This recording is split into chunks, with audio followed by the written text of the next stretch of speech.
this episode and stream this episode. So if it is a little bit laggy, I'll double check it later on and we'll see how we go with editing it. You know what that does, though, Greg? It makes shows stick-to-itiveness. It does. It does. We've certainly stuck to itness this week. No matter the hurdle.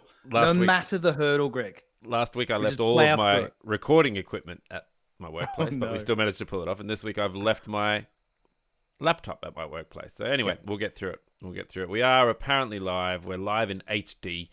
How are you, Jake? Oh, I'm so good. Went for a nice long, it was beautiful run this morning. It was the first day where it was under 20 degrees at 5:30 a.m. when I set out onto the road. So it was just, there's, just some days it's just brilliant. You breeze through, do your run, come back home, start the podcast late because you had to cool down because despite starting at 15 degrees.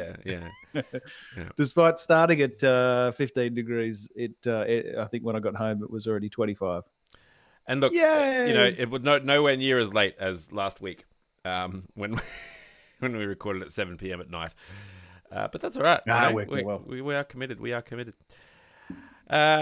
Okay, great. Well, I'm ready to make a start. How are you? Okay. Oh man, I'm good. Yeah, we've had a great week. Plenty of really good news this week. In our personal lives, which is really good. We feel like as a family we're ramping up to just kicking 2020's butt, saying goodbye to that and starting fresh with 2021. So we're really happy at the moment. So it's pretty good. It's pretty good. That's fantastic. It makes me very happy to hear. I'm sure a wall will collapse or something while I'm doing the podcast after having said that, but that's all right. All good. All good from here on out. No more dramas ever again. Yeah. Confident. Deal. All right. Everything's fired up on the MacBook Air. It sounds like it's about to take off into space, but that's all right. Because the most important bit is that the audio is recording. Yeah. Dear me. And I hope your levels are all right. I think I've got everything. Yeah. No, I'm all good. I don't play with my levels anymore, so they're set, and they're all actually controlled by the microphone, so I don't need to. Oh, well, it's hardware controlled. I certainly make things complicated for myself, don't I? All right. Hello, and welcome to The Pouch, the podcast equivalent of a fish and chip shop that doesn't accept FPOS, that takes a not-so-serious look at the week in Australian news and politics. I'm Gregg. I'll be back next time when I've forgotten that you don't accept FPOS, Savage.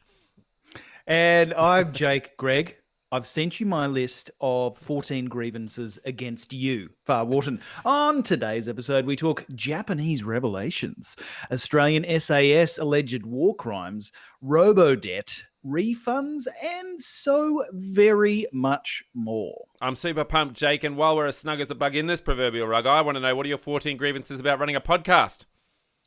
Spoiler alert, number 1, Gregg's hair. It's too good. It's unfair. This is meant to be a podcast, okay? We're meant to just be voices. You can't show me up with your hair every week. Yeah. Number 2? I don't think I'm the good-looking one, Jake. I think it's an even keel. Is it? I'll paper scissors rock you over it later on. I think one of the I went to the hairdresser recently, and I ended up leaving a 1-star review on Facebook. Oh shoot! With this particular hairdresser, it was just shocking, absolutely shocking. Yep. I won't name and shame, obviously, just in case there's any listeners who do visit the Penrith Westfield regularly, but. The one hairdresser there. Yeah, the one hairdresser on the corner only there, one hairdresser just above really the JB Hi-Fi there. Just in case anyone visits that particular hairdresser, I won't mention anything.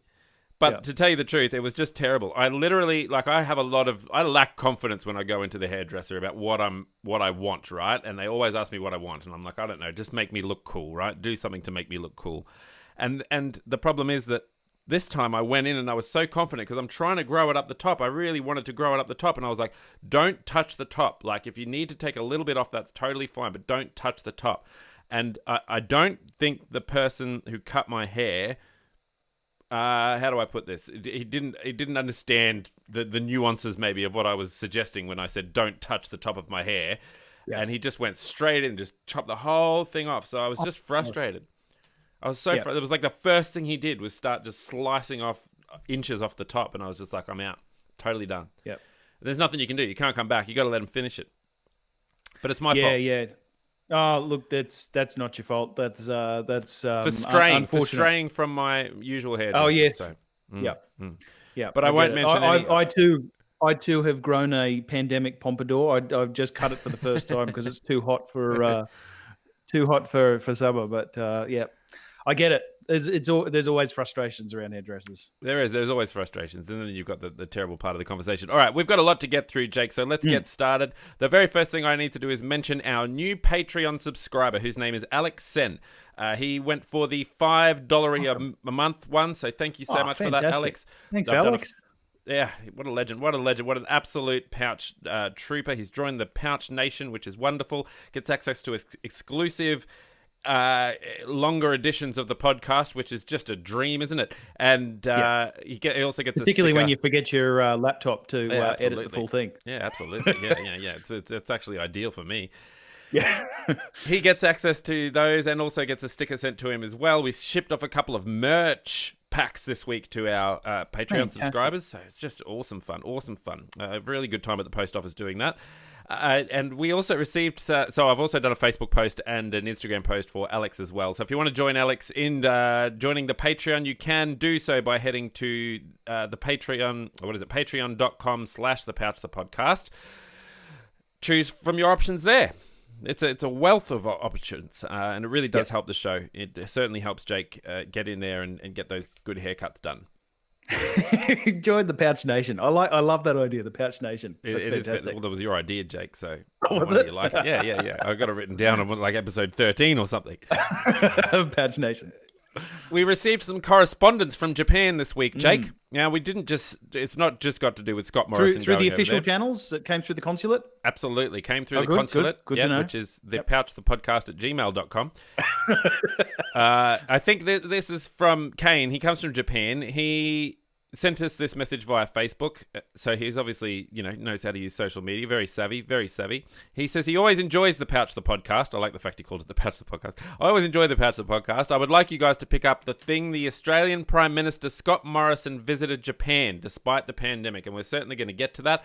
His question really revolves around asking, do we think now is a good diplomatic time? Like, is now the right time for people, particularly leaders, to be visiting Japan in the middle of a pandemic? Jake, is it now the right time to be visiting overseas? So, well, it's actually one of the best questions that I think we've had come through. First off, Prime Minister Scott Morrison went over to Japan ostensibly to sign a defence pact called the Reciprocal Access Agreement. It was essentially an in-principle agreement that Prime Minister Scott Morrison agreed to during the visit of Japan, but hasn't actually been formally signed. So we went all that way for a document signage. Didn't actually get signed, but anyway, Excellent. It's been done in principle. They didn't sanitize the pens, just like when I was at the post office. No one could give me a pen. They were like, we can't give you a pen. I was like, what are you talking about? Oh, they're getting a 1-star review on Facebook. Look, the agreement would have paved the way for Australia and Japan militaries for essentially to have access to each other's bases. And importantly, during this time of destabilization around the Asia-Pacific region, where essentially Australia mainly is a unfortunate target of Chinese enmity because of potentially things that we've done, which we'll discuss later on in the show. I think it's ridiculously important for us to shore up our diplomatic ties with our allied nations, but more importantly, it was Prime Minister Scott Morrison's first opportunity to meet the new Prime Minister Yoshihide Suga. I can't recall his surname's pronunciation. But yeah, look, it was Suga. Yeah, so it's quite an interesting one. He was the very first foreign leader to meet the Japanese Prime Minister. So we'll always have that in our back pocket. You can't send missiles our way, guys. We were the first ones to meet you. We were the first ones to cross the Pacific to come Not say that they g'day. want to, Jake. Exactly. Not that they would want to. Look, we're ostensibly quite good allies with Japan and have been for a long time. Now, was it a good idea? I think so. We we can't kowtow to China. And this was an act which essentially flew in the face of, look, we've been discussing with China for some time around operations around the South China Sea, where China have recently declared sovereignty over a group of islands. And essentially said, hey, it's our sea space, it's our airspace, it's our land. You can't sail around there. But, just about every foreign nation has declared that they will not agree to that. Aside from that, Japan has been relatively safe. They've certainly not been in Europe. They've certainly not been in the US. So when it comes down to it, the things that he can manage, that the Prime Minister can manage, are his flight over and his flight back. And, we can certainly put in place through diplomatic channels requirements to have everything sanitized and everyone wearing masks and et cetera, et cetera. Now, I do want to point out that this appointment with the Japanese Prime Minister was booked about just a little bit over 2 weeks ago. Okay. And some cynical people, Greg, not me, but some cynical people, in fact, there's quite a number of them in the media particularly, have pointed out that this happened to coincide, the appointment to go over and make a scene in Japan, happened to coincide with when the robo-debt scandal, which we'll be talking about later on in the episode, would be finalised, right, and would represent a great distraction from the publication of the over $1 billion in settlement cash that the Australian government has had to fork over in terms of taxpayer-funded settlements. So, yes, the PM's back now. He's in quarantine for 2 weeks. And rather interestingly, I'm really... I didn't know that. Yeah. That's hilarious. Yeah. Okay. Yeah, I'm really looking forward to... Well, he has to. He has Kirribilli to, House, internationally.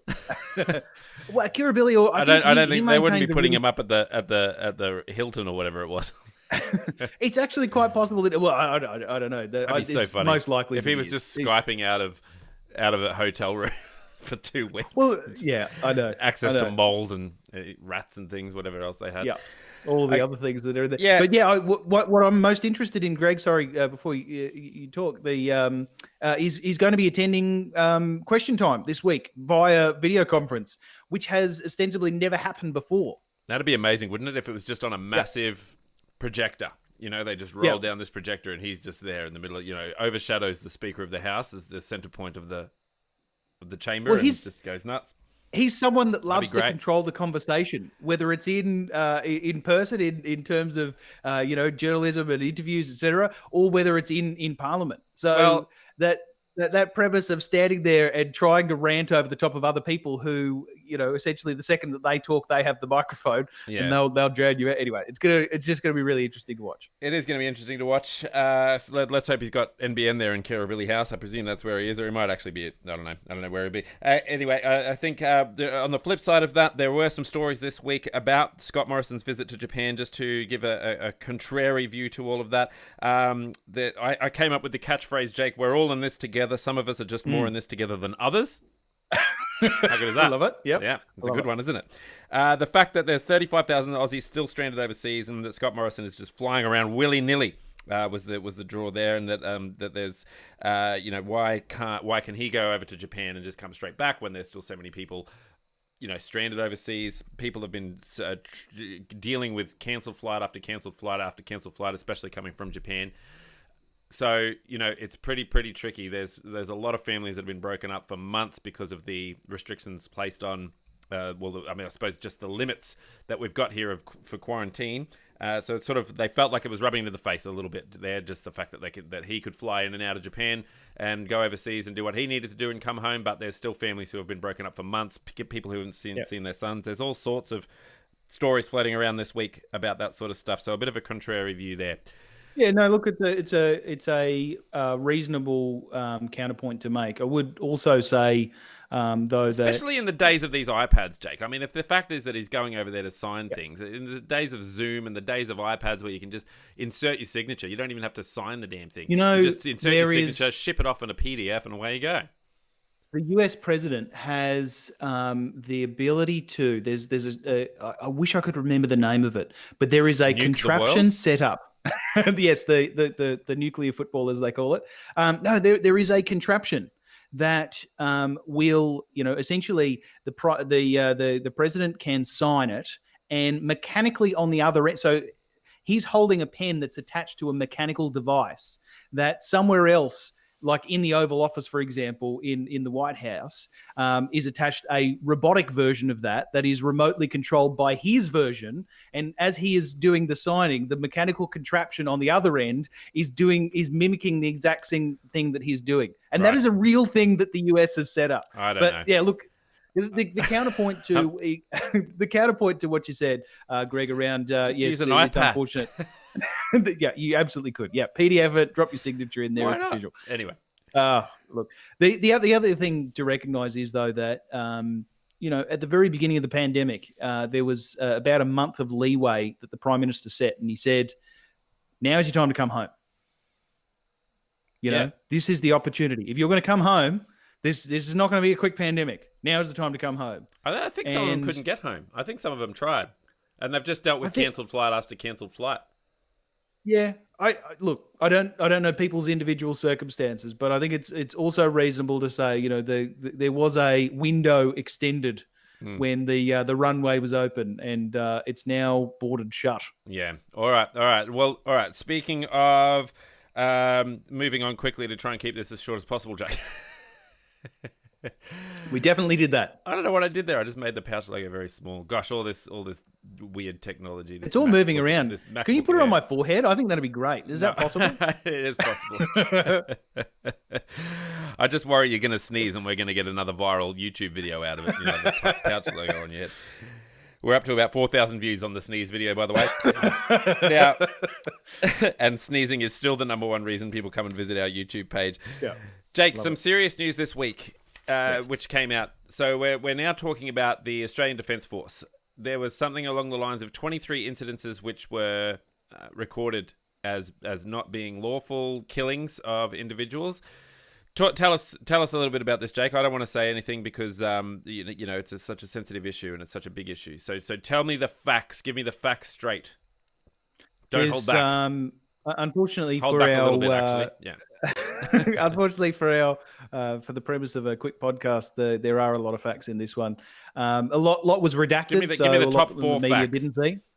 I'll go with top 20. Give me the redacted facts, Jake. Where are they? I'll redact some myself as I'm going. Redact yourself as you go along. So, look, there was a 4-year investigation led by Inspector General of the Australian Defence Force, Paul Brereton, and it examined allegations of war crimes made by special forces in Afghanistan. This all stems from, there was a that was wanting to do investigations, essentially write a study on what is the culture of the SAS. And out of those interviews where this sociologist was doing these interviews, there were repeated claims of unlawful killings. Right. And at some stage, the sociologist sent that up the chain, and the witnesses were, felt to be credible, and that launched this investigation. But right. Yes, having interviewed more than 400 witnesses and examined tens of thousands of documents, Justice Brereton found that there was credible evidence of 23 incidents in which a total of 39 Afghan nationals were unlawfully killed. Okay. Now, among the allegations, and I want to be very clear here that these are allegations, they've been handed to the federal police, but they are nonetheless allegations that have been made. But they are claims. There are claims that young soldiers, so fresh soldiers, fresh out of SAS training, etc., or had been on missions where they hadn't in fact killed anyone previously, that they were these are allegations that young soldiers were blooded, where essentially they were instructed to make their first kill, to shoot prisoners, to shoot fleeing women and children. And they were, essentially those targets were considered legitimate targets by the leadership on the ground. So the Australian Defence Force Chief Angus Campbell has issued an unreserved apology, and I watched that live. It was quite moving to Afghanistan, essentially after releasing the report on Thursday, and announced that the families of those killed, mostly between 2009 and 2013, will be compensated without waiting for any criminal prosecutions. Okay. Importantly, essentially what Afghanistan have said, the ministry in Afghanistan have said is they would like the Australian government to conduct interviews and to go about that judiciously and expeditiously. So essentially go the hell out there now, find out who's been wronged, and start compensating. Not that money can be compensation for a lost loved one, particularly when that lost one was nothing more than a farmer or a civilian or a prisoner. Moreover, a prisoner.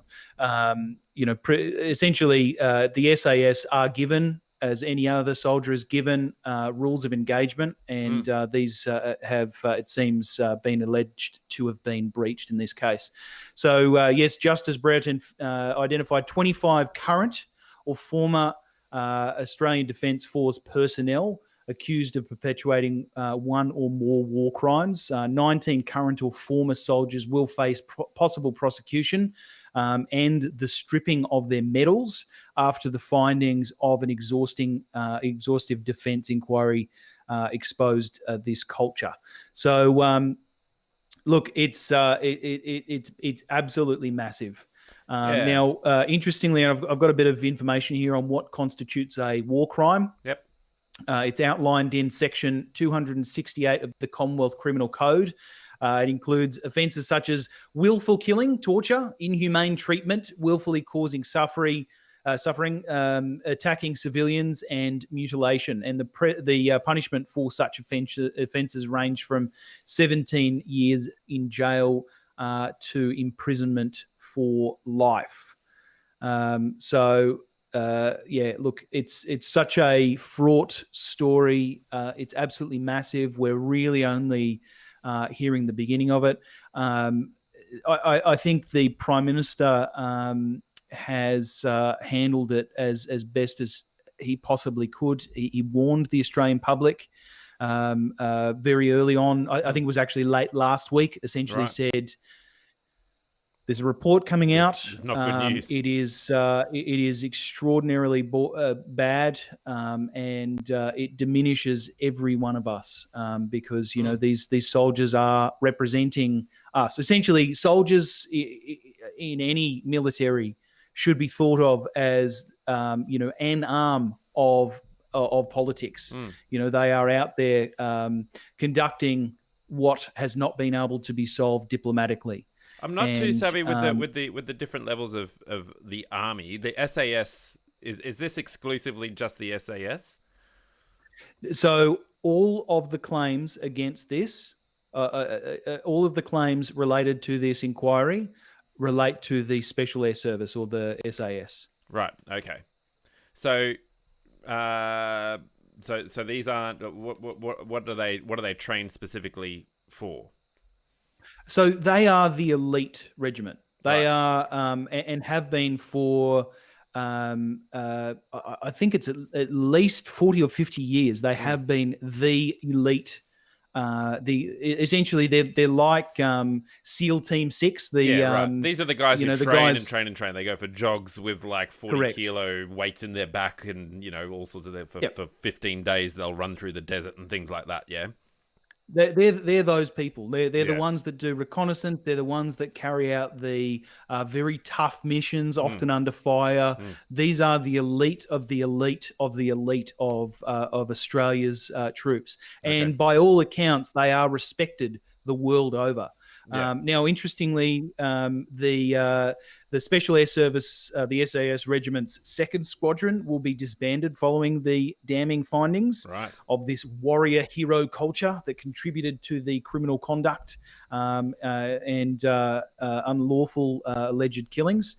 Look, it's actually, and I would say one of the things that they were doing, or rather alleged to have done, is a thing called throwdowns, where essentially a person was killed. So a farmer, for example, might have been killed, and then a weapon or a walkie-talkie or something, something like that was thrown down. A piece of military equipment is thrown down next to the person. And that's essentially their justification. Oh, they were holding a gun, or oh, they were holding a communications device, and so we had to take them out. It's absolutely it's harrowing,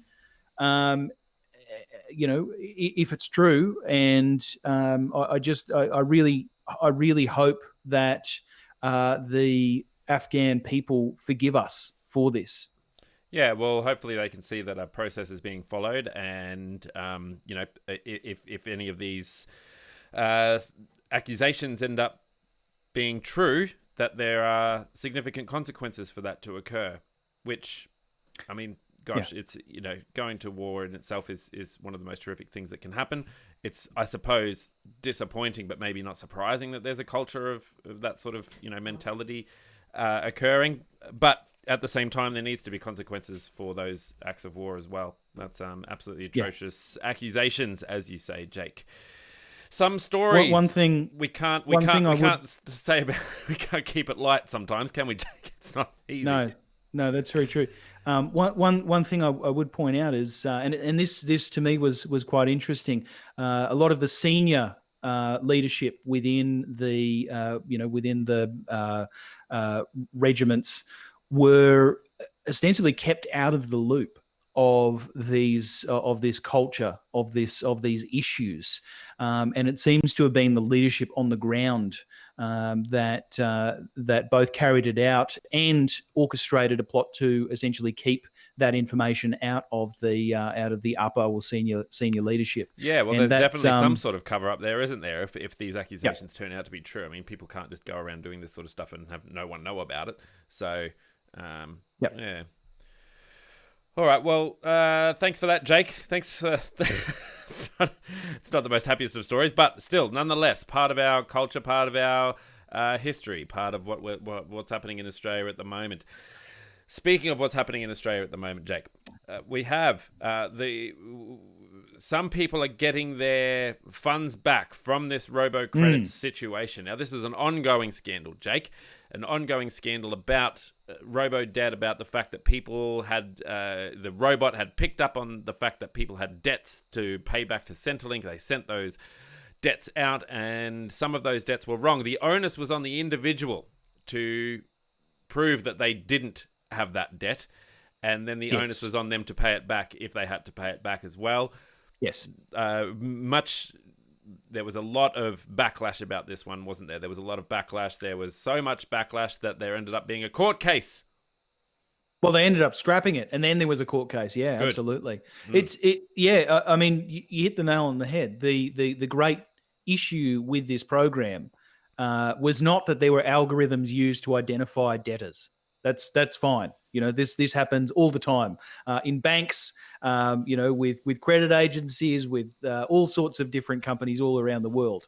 The issue was that the onus to prove that there was a debt was put back onto the individual, the recipient of that debt, the debtor, or the alleged debtor, instead of on the organisation to prove that that debtor actually had a debt. There needed to be something in the middle between the algorithm and sending the email out.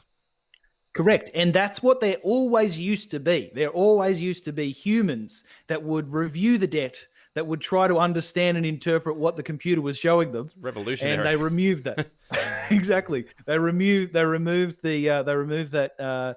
Essentially, they removed all of the investigations, all of the discretion that was occurring in between. But yes, to the story. So the Australian government has agreed to a $1.2 billion settlement for a class action brought on behalf of hundreds of thousands of robo-debt victims in a deal struck the day a federal court trial was set to begin. 400,000 people will share in $112 million in additional compensation that the firm running the action, Gordon Legal, announced. And the settlement it will also include commitments to repay $720 million in debts and wipe a further $400 million in unlawful demands, which the government had agreed to in a back down earlier on in this year. I imagine that the government has accepted this with grace, Jake, and come out and publicly apologised for unreservedly, no. I mean, unapologetic for or absolutely unreservedly unapologetic. Well, that's it, isn't it? You would be incorrect there, Greg. Unfortunately, I mean, the Prime Minister did say essentially this was not good and apologised for what occurred, but did not accept liability. No, did not admit any liability or knowledge that the scheme was unlawful.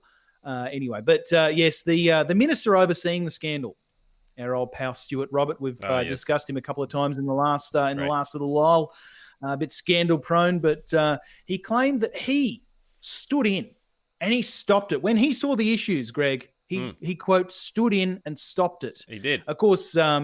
He had been asked to stand in and stop it for some significant time by very high powered people prior to that. But he's been accused of the so-called quote post-truth politics after seeking to absolve the coalition of responsibility for the unlawful scheme. So he denied that the coalition was solely at fault for the debacle, claiming that quote it was quote a long-standing practice that had been used since, by Labor governments as well, back to the 1980s. The 40s, The carrier pigeon would just look at your door and drop the debt off. Yeah. We have some notification that you purchased some twine back in 32, and you don't seem to have paid for it. You have an extra 6 inches of twine. You asked for 13 cubits, and unfortunately we delivered 15 cubits, and you must pay for those extra 2 cubits. Yes, but interestingly enough, so claiming back accrued debt from welfare recipients has absolutely been used since the 80s. But what Stuart Roberts seems to be ignoring is the fact that the Robo-Debt program, as we said earlier, took human beings out of the discretionary review that was always previously taking place and replacing it with an algorithm that put the onus on recipients to prove that they didn't owe money instead of the organisation claiming that a debt was actually owed.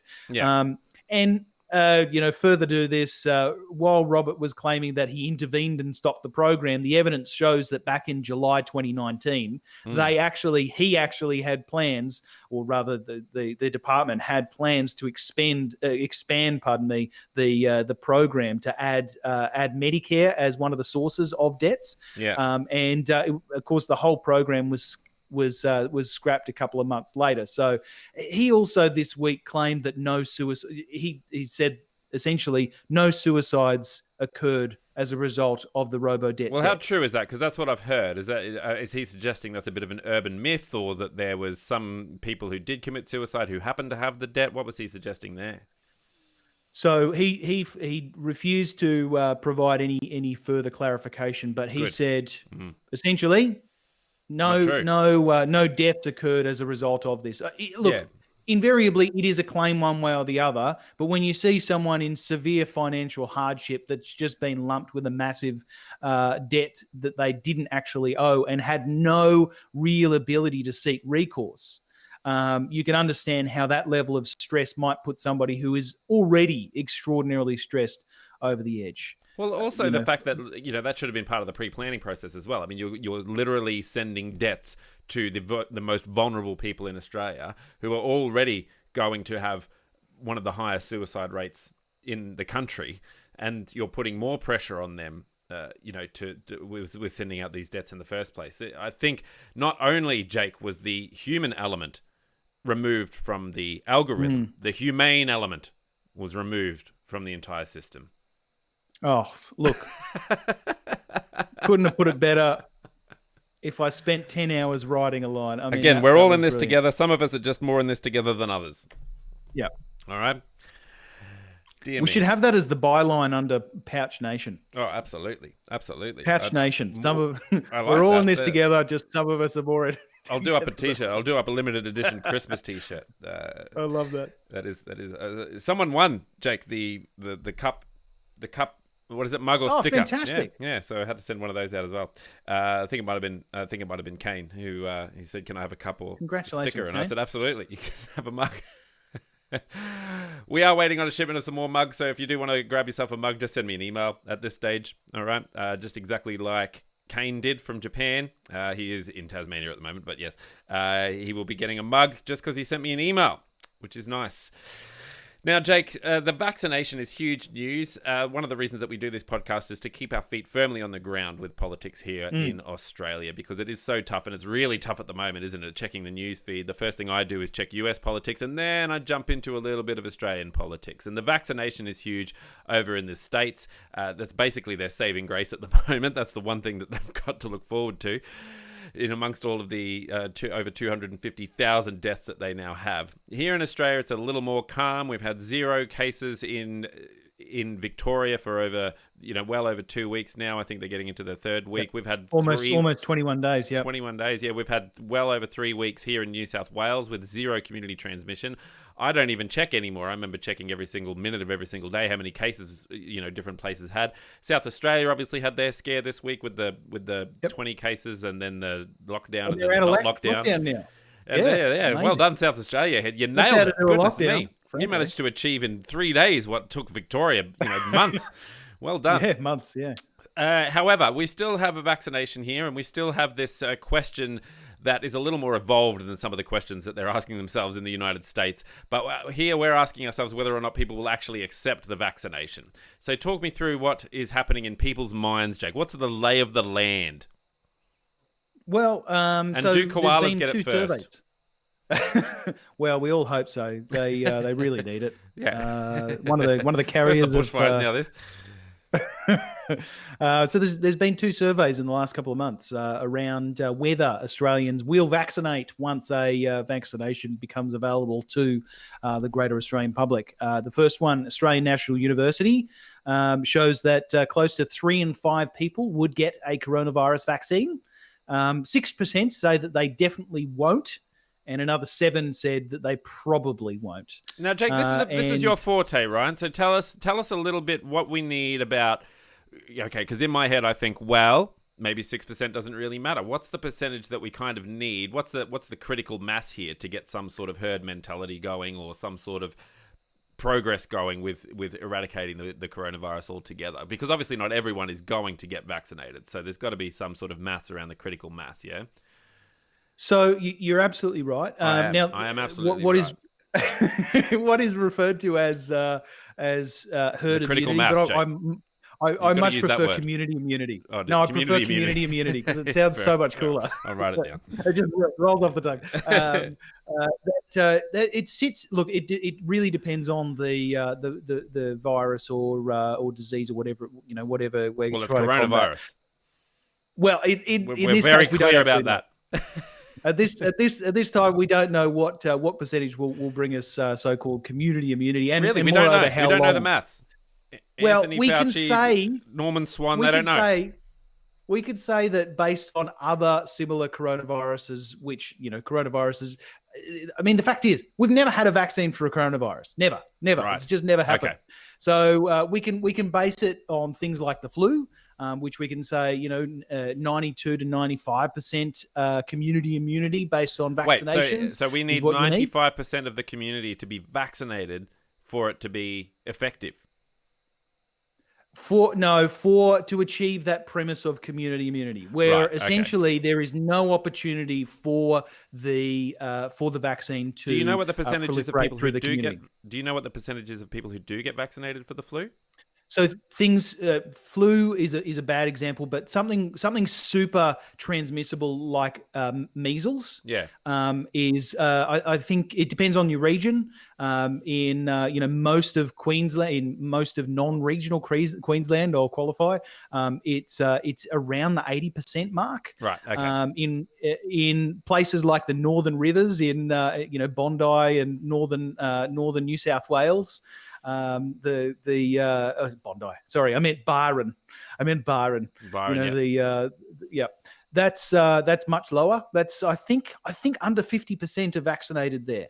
Right. So we're gonna in- be dealing with regions of we're gonna be dealing with areas of Absolutely. Australia that are more vaccinated and have better community immunity than other areas. Yeah. Okay. Absolutely. And, things to throw into the mix here is that we don't necessarily know how long the vaccine will prevent you from, will essentially gain you the immunity against the virus.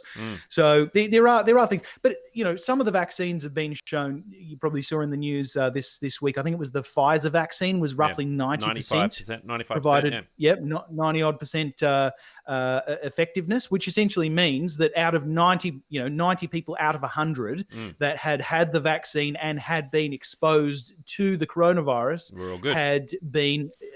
had not exhibited symptoms. Yeah.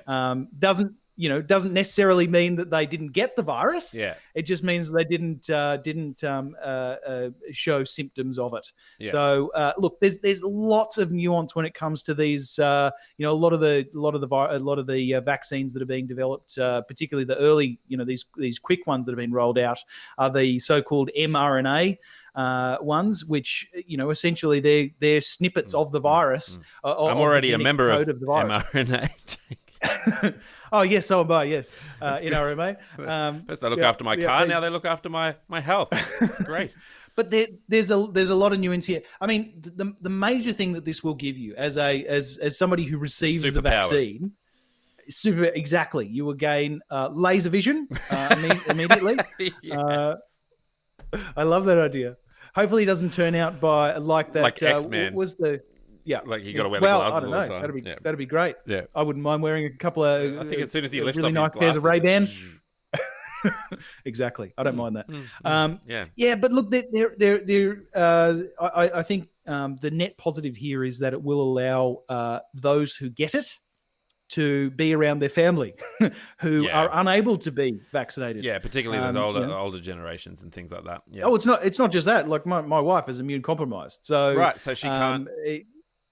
Can't. Well, essentially, she can get all the vaccines she likes. It doesn't mean that she will necessarily. So she takes drugs to lower her immunity because her immunity is super strong and keeps bloody combating herself. Yeah. So it's an autoimmune condition. So look, it's just one of those things. Now, one of the other studies that was done was a separate study of 1,000. Sorry, in that last study, the ANU one was a study of 3,000 individuals. The next study was one of 1,000 Australians, and found roughly about that same amount, 6% wouldn't get the vaccine. But it did show that roughly a third would get the vaccine immediately after it's available, while another third would probably wait to speak to their doctor and take it if recommended, which is a really great, I think, attitude anyway. So look, it's pretty good. The government's goal is to have all Australians who choose to be vaccinated to have the availability of the vaccine available to them by the end of next year. So it's is it a jab? It's likely to be. Yeah. Most likely. Yeah. No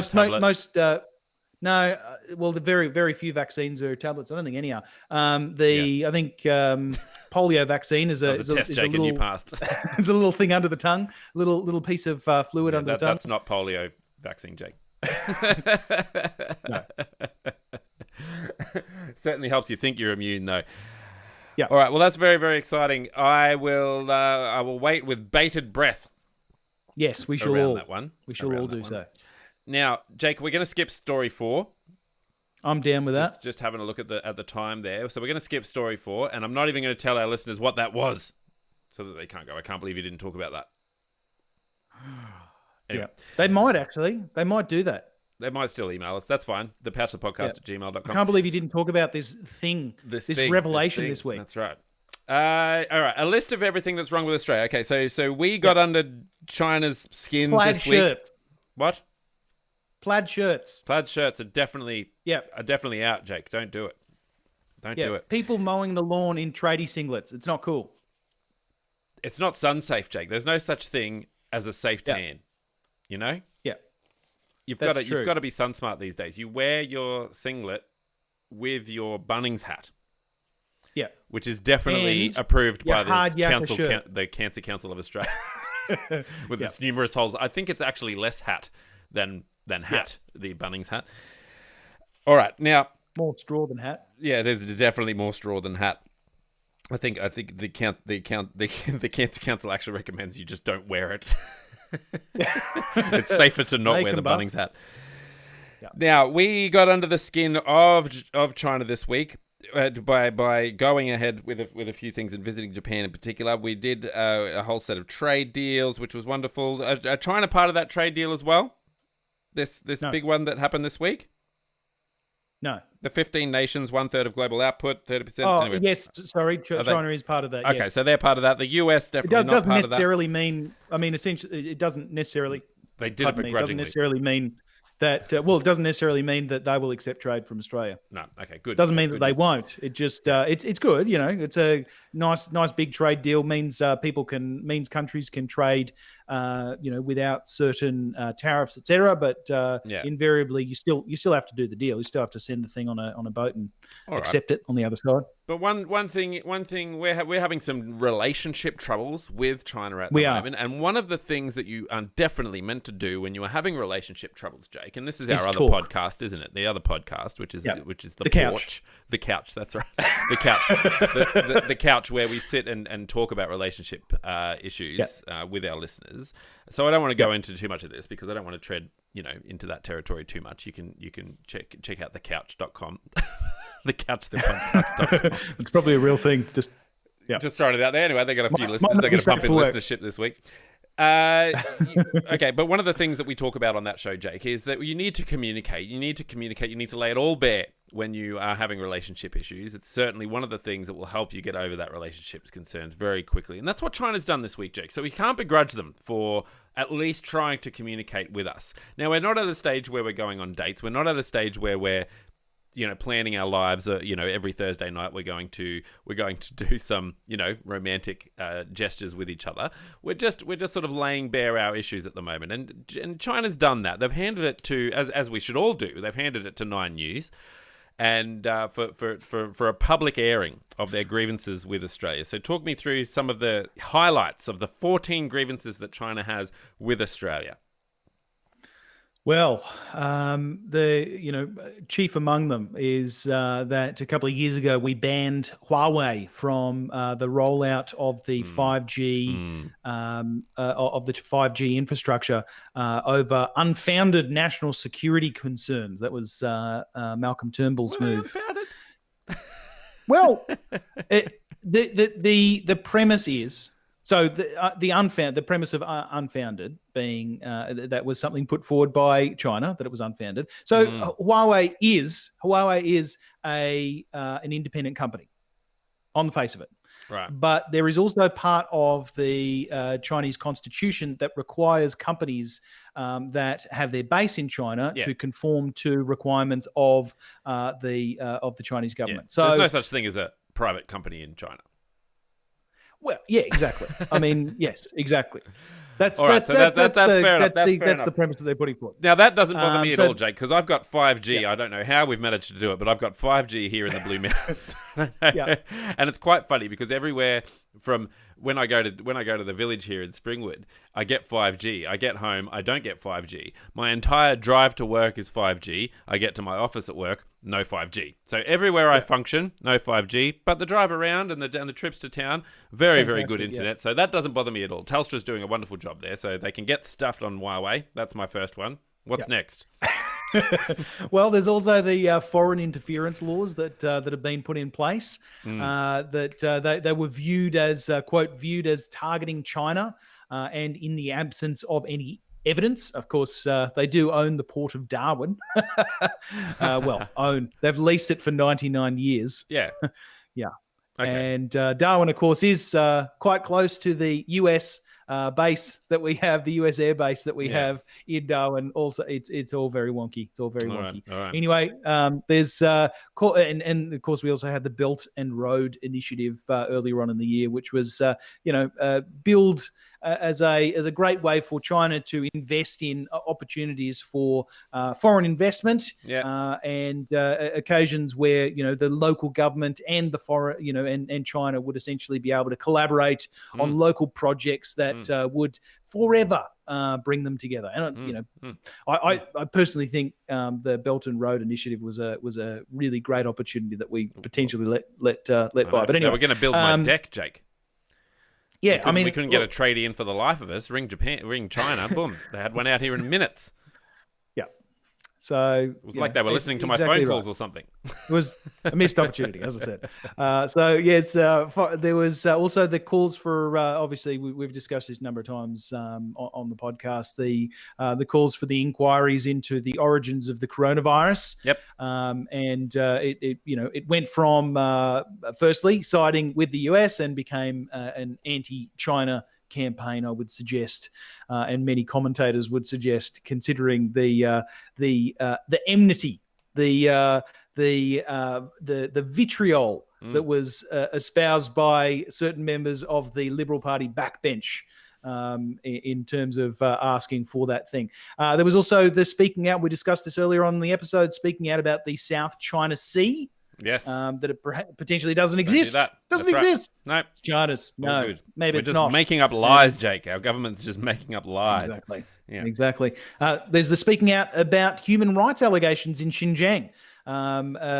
Accusing the government of peddling lies. There's the thinly veiled allegations against China on cyber attacks, which Beijing said lacks evidence. Yeah, they didn't do it. We didn't do it, guys. Therefore, it's not a real anyway. Yes, and there's new foreign relations laws which give the federal government power to veto state or local government agreements. This is the overturning of the Belt and Road in the future. So look, it's very, very interesting. Of course, it's good that China has aired both their grievances and their future expectations of a relationship with them. That's right. That's what you have to do, Jake. You have to lay it all out. So that we know how to fix our own problems, Jake. And it seems like we do have a few problems. Although I don't know if Scott Morrison's ever peddled anywhere in his life, but I don't. I certainly. I'm reflective, Jake. I'm reflective on my own behaviours, around China, because I've said, I've said some nasty things about China. I have, when they stopped trade with some of our farmers and destroyed the livelihoods of a lot of people struggling already through the coronavirus and then having to lose their jobs because China stopped trade with us directly around barley and wine and a few others as well. I got angry, Jake, and I said a few things that I regret, stuff you, China, how dare you destroy our livelihoods here in Australia when we haven't done anything. I said that, Jake, and I regret it. I do. I really do regret it. It was the heat of the moment. I certainly, really couldn't give a stuff about Huawei being in Australia, and I've said that in the past, and I feel bad about that. Huawei's a nice friend, and they should come around every now and again. But gosh, especially since when they Huawei go through my sounds phone, Jake, so similar to G'day. I feel violated when they go through my phone and my messages. That's all. That's what I was getting at. Certainly not a direct insult to the Chinese government. So yes, there is some reflection here, Jake, on our part as well that we need to take into account. Look, I think there is invariably sub-level, and I did enjoy that, Greg. That was fun. But invariably, there is some reflection that needs to take place. I mean, certainly, we would do well to have some, best friend chats with between the Prime Minister and some of the backbenchers of both. They should use WeChat, Jake. I hear WeChat is a very stable, non-spied on platform with strong security and certainly absolutely no one will be listening to that conversation or paying attention to that conversation. Exactly. Prime Minister Scott Morrison vowed that Australia will not walk away from policies which anger our largest trading partner, China, declaring, quote, Australia can never compromise on our national interests. Of course, our national interests do include the ability to sell our stuff to people who want it. Yes, China have essentially said, one official. So when they handed over, when some Chinese officials handed over this list of 14 grievances to Channel 9, one official said to Channel 9, quote, "Why should Australia care about China? China is angry. Quote, if you make China the enemy, China will be the enemy." So anyway, it's we have noted that. We have noticed the reduction in trade, thanks to what we assume is some various unfortunate things. It just the unfortunate thing here is that we don't seem to be able to have an actual proper dialogue with those in power over in China. I don't know whether Prime Minister Scott Morrison is speaking to President Xi Jinping. I'd love to think that he is, but it seems that if our Trade Minister Simon Birmingham is unable to get a hold of his counterpart for over a year essentially now, it makes a lot of sense that Scott Morrison would not have that same access. One last thing I would say about this is that China have said that they're going to start pointing out Australia's human rights violations, and we have a few skeletons in our closet there, or rather well publicised skeletons in the way of the individuals who decided to come via boat to Australia and were imprisoned in offshore camps in various other countries for extraordinary periods of time, affecting both their physical and mental health. Okay. And I dare say in the not too distant future, Australia is going to have some rather large compensation claims to pay to those individuals, once they do find organisations that will help them along. But look, it's pretty tough. Well, it's a tough situation. I'm certainly open to taking advice from China on human rights records, Jake. Under no circumstance do I think we're being bullied or any sort of attempted gaslighting. I certainly don't think that at all, Jake. I certainly don't think that they are trying to bully their way into making sure we don't make the same mistake again, because it certainly is our fault, Jake. We've been terrible. I completely agree. We're a terrible, terrible country. Look at us. We're a mess. We really need to reflect on our in many ways. Yes, I do completely agree. Anyway, I'm sure that their intentions are wonderful and not self-serving in the slightest. Speaking of self-serving interests, Jake, are you happy to leave that there? Are you happy to leave the podcast there? I am. Today? Okay, excellent. Because I do have to use GarageBand on a MacBook Air to edit this one. So good times ahead. Jake, when our listeners have finished reflecting on their own attitudes towards China and how they can fix those, what would you like them to do? Oh, well, I would definitely like them to make those reflections on Australia's relationship with China and send those suggestions into us at the Pouch the Podcast at gmail.com. I would love it if they would go to patreon.com/the Pouch the Podcast and became a patron. That would be amazing. Keeps the lights on here. Yep. There's a $3 a month, a $5 a month, and a $10 a month. $3 a month would be wonderful. It would be amazing. So if you've just got a few dollars to spare, that'd be fantastic. You do get access to exclusive stuff, and I'll send you a sticker. I send everyone a sticker, so why not? Yeah. But if you're not ready for that sort of commitment, we'd love it if you could share the podcast with a friend and rate and review us, because rating and reviewing us does put us in front of people who happen to read those sorts of things. No, it puts us in front of the algorithms of the various podcast aggregators. Yeah, we don't use the same algorithm as those cheapskates at Centrelink, Jake. And if you want to share the love, you can do so by telling your friends, families, and foes to head to thepouchthepodcast.com, where they can choose their favorite podcast player of choice and subscribe that way. It's very challenging when people ask me about my podcast, or our podcast, I should say, about the podcast. It's very challenging to not launch into that tirade, because it sums it up quite nicely.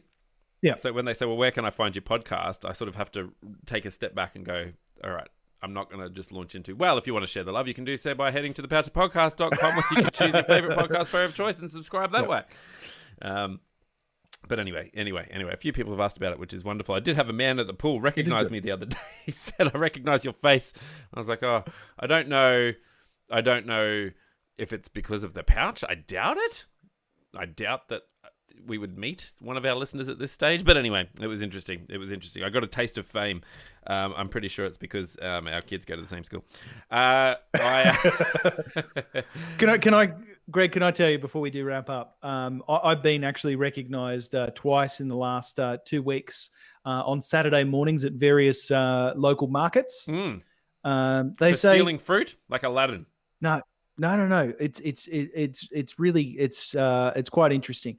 But walk into the store and shop around for a little bit. My daughter might buy something, and they say, "You look so much like that guy, that singer from the band." Matchbox 20? No, they eventually get there. I've been accused twice in the last 2 weeks of looking like Freddie Mercury. I see it. I don't. I think he was a bit paler. Yeah. I think wasn't a fan of his teeth either. I think it's just the moustache. Well, I think the movie alluded to the fact that his teeth were the thing that were actually able to give him that enormous range, apparently. But anyway. Yes. Resonance, yep. Resonance, yes. Yeah, you can Timbre. see why my voice is so terrible. One thing we forgot to mention, Jake, was Oz Music T-shirt day the other day, which was wonderful. And we went and saw the Whitlams here in the Blue Mountains. We were able to attend a concert here in the Blue Mountains. Well, it wasn't the Whitlam, sorry. It was Tim Friedman. And he's just such a funny character. It was my first time seeing him live, and it was Rachel's first time seeing him live. And he was just such a funny character, and he told the most wonderful stories. He's funnier than most comedians that I've heard, try to be funny. He just didn't have to try to be funny. And the stories behind some of his songs were just really, really funny. And it was just good to have a good laugh and listen to an Australian artist who's just so talented, still got his wonderful voice. Played some Whitlam songs, played some new Whitlam songs, played a lot of his songs. It was just wonderful. He did some signings afterwards. We were first at the merch tent, so we got Rachel got a signed shirt, got to meet him. So just wonderful. So well done to everyone for getting through that coronavirus stuff and allowing us to go out before Christmas, before the end of the year hits, and to enjoy these shows. So really well done, and well done to the Civic Theatre here in the Blue Mountains for being able to organise it and run it in a COVID-safe way. Jake, what was the story behind hamburgers? Did he well, he didn't play the song. I did yell it out. I make hamburgers. I yelled it out, and I don't know if anyone still remembers that song. I think the song is quite literal. One of my favorites. Yeah. Who knows? Who knows? He's got quite a funny story hamburger flipper. He's got quite a funny story about a recent Australian criminal and a book deal that he managed to get through this Australian criminal. It's got to do with their new single. It's called The Ballad of Bert, someone I think.